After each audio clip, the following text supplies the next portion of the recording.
It's not easy being Greenland. Not when the leader of the most powerful nation on Earth says he wants to take you over. The president told Congress earlier this month he believes it'll happen one way or another. And today he said we have to have it.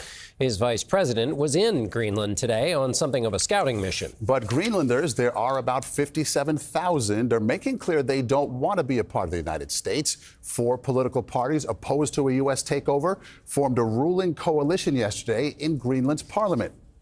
Holly Williams is in Nuuk, Greenland's capital. And Holly, the president said he wants Greenland one way or the other, but it seems like at least one way is off the table. Good evening. For months now, President Trump has been talking tough about taking control of Greenland as U.S. territory. But today, Vice President Vance used a much more conciliatory tone, saying, quote, "We do not think military force is ever going to be necessary."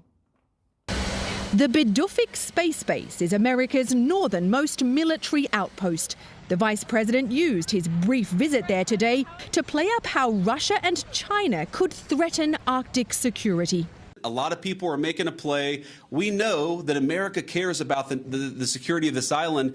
The US base is vital to America's missile defense systems because if Russia ever targeted the US with ballistic missiles, the shortest route would be across the Arctic. President Trump has said he wants to take over Greenland for security reasons, and he repeated his territorial ambitions today. We have to have Greenland. It's not a question of, do you think we can do without it? We can't. The president's refused to rule out using force, leaving many here in Greenland angry and anxious. Is this just a normal visit by an American leader to a US military base? I don't think so.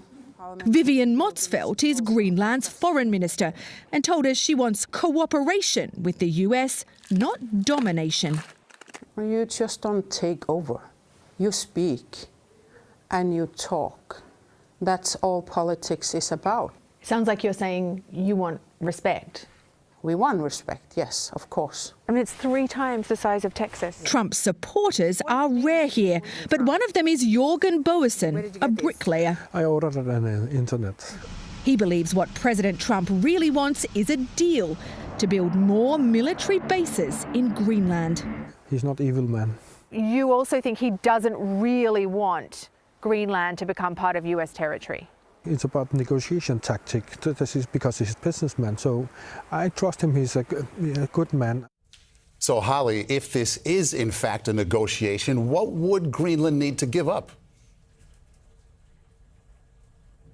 Well, look, it's very clear that Greenlanders do not want to be part of the United States. A recent poll here found that 85% of people are against it. But Greenland's foreign minister told us today that they are willing to talk to the US about possibly opening more military bases here.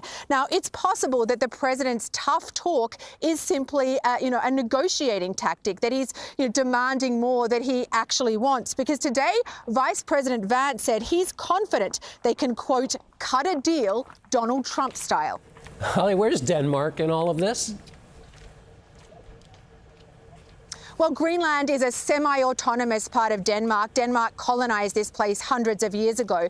But now the vast majority of Greenlanders say that they want full independence from Denmark. And it's possible that the Trump administration sees that as an opportunity. Now, I think it's worth pointing out that climate change and melting ice is making lucrative mineral reserves here in Greenland much more accessible.